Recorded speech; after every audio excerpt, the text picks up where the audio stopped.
So the 2023 NBA draft is in like 2 weeks, and now that I finally have time to post videos and I've done suitable research on these prospects, I wanted to go ahead and give my first ever 2023 NBA mock draft. So a few things before the video does start. One, of course, like the video if you guys do end up enjoying, this video, since it does help out the channel. Of course, subscribe if you guys are new, so you don't miss out on any new content like this. And a few notes for the actual mock itself. 1, there are going to be no trades in this mock. 2, I'm making this based on what I would do personally. And then lastly, I'm only going to do the lottery, so picks 1 through 14. But that's all I got to say for this, so without further ado, let's go ahead and get this video started. With the first overall pick, the San Antonio Spurs select Victor Wembanyama, a center from France. Not much really has to be said here. Whoever was getting the first overall pick would take Victor. I mean, the guy is one of the greatest prospects ever. Definitely the greatest prospect since LeBron James, and the Spurs were the lucky team that ended up with the first overall pick. So, nothing really much that really has to be said after that. With the second overall pick, the Charlotte Hornets select Scoot Henderson, a point guard from the G League. In my opinion, the Hornets should go best player available, and Scoot Henderson is the clear-cut second best player in this class. Now, Scoot, he does not, his outside shooting is not that good. However, outside of his three-point shooting, he excels at everything else when it comes to playing basketball. And he's also a generational athlete, and the Hornets will probably trade Terry Rozier this offseason, in my opinion. So, you know, LaMelo and Scoot, while some people will question the fit between the two, I think these guys can form a really good backcourt. With the third overall pick, the Portland Trail Blazers select Brandon Miller, a small forward from Alabama. While Miller does have some off-court issues, and I gotta say, he does need to become stronger, he is a tall wing with a solid all-around game. Like, the guy can, you know, shoot, score, he's a good defender, and the Blazers might lose Jeremy Grant this offseason, so, yeah, Brandon Miller, he could form a really good young core with Anthony Simon, Shaedon Sharpe, and, of course, Brandon himself, and I know there are rumors that the Blazers will trade this pick. But again, if they were to stay put, I think Brandon Miller would be a pretty good selection. With the fourth overall pick, the Houston Rockets select Aman Thompson, a point guard from the Overtime Elite. Now, Aman, he's a really good athlete for sure, and he's also a great playmaker, which is something the Rockets desperately need. I mean, their offense last year was not very good. But that's mostly, I think, large part of that is because they lacked a true playmaker. So giving them a true playmaker would improve that offense drastically. Plus, he is a great defender, and given the fact that he's a 6'7" point guard, he should be able to play multiple positions on the court. Now, I gotta say, his outside shooting is not very good, but if he can improve his three-point shooting, he is gonna be an extremely good player, and him and Jalen Green will form one of the most athletic backcourts ever. I'm not kidding. They would definitely do that. And, you know, Kevin Porter Jr., he's not bad as a player, but I don't think he's really a true point guard. I think he could be like a really good sixth man for the Rockets. With the fifth overall pick, the Detroit Pistons select Cam Whitmore, a small forward from Villanova. The Pistons are pretty set at guard, and they have a lot of good bigs, however, or bigs with potential, but the wings and forward spots, they could use some help. Cam Whitmore, a lot of potential defensively. The main issue with him is just he lacks discipline on that side of the ball. But yeah, he's super athletic. He can attack the rim well, is good at cutting. And along with that, Cam Whitmore, his three-point shooting, he's not a liability. It's not like this guy's shooting like 10% or anything like that. But at the same time, I think his shooting mechanics could use work. But if he works on the mechanics, and if he does work on, you know, being more disciplined, Cam Whitmore should be a pretty good player.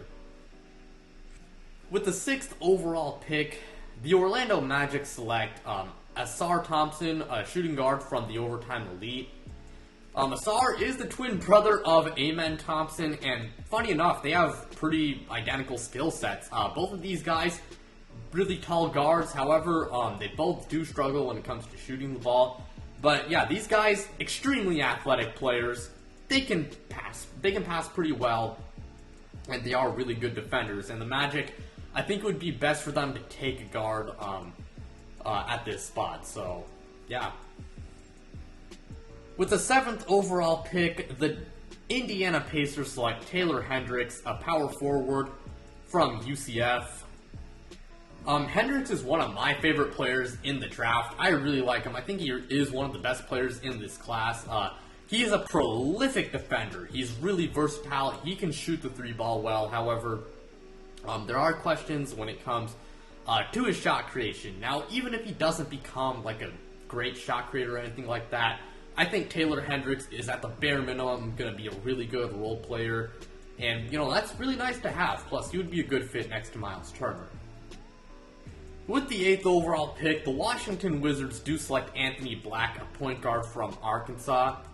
The Wizards do need to find a starting point guard, and Anthony Black, he's a really tall guard. I believe he's like 6'7" or so. But yeah, he can pass well. He's a really good defender. Now that said, I do want to add that players like Killian Hayes and even Jalen Suggs, unfortunately, are starting to scare me about point guards who can pass well and are great defenders but can't really shoot well. Fortunately, Anthony Black does struggle shooting, but that said, like, Anthony Black is still a really good player, and I do think Anthony Black could end up becoming the point guard of the future that the Wizards have been looking for a few years now. With the 9th overall pick, the Utah Jazz select Cason Wallace, a point guard from Kentucky. Now, Wallace isn't a guy with elite upside, and there are some concerns about his lack of burst and his shot creation, but he's a great playmaker and a really good defender, and he can shoot pretty well. And he's also not a terrible scorer either, and the Utah Jazz desperately need a point guard, so yeah, man, Cason Wallace, I don't think this guy has superstar potential again, but he should be a pretty good player in the league. I think he has a high floor. With the 10th overall pick, the Dallas Mavericks select Jarace Walker, a power forward from Houston. The Mavericks' defense was definitely the main reason why they missed out on the play-in tournament entirely and why they even have this pick in the first place. But Jarace Walker, one of the best players in this draft, he is built like a damn tank. He's like 6'8", 240. Really good defender, great play finisher. He is super versatile, plus he can make a little bit out of the pick and roll, and I think Jarace Walker would be extremely good for this Mavericks team. Now, I will say, as a shooter, he is kind of unproven, but if you can improve that outside shot, he is going to be extremely good. With the 11th overall pick via the Magic, with the 11th overall pick via the Bulls, the Orlando Magic select Grady Dick, a shooting guard from Kansas.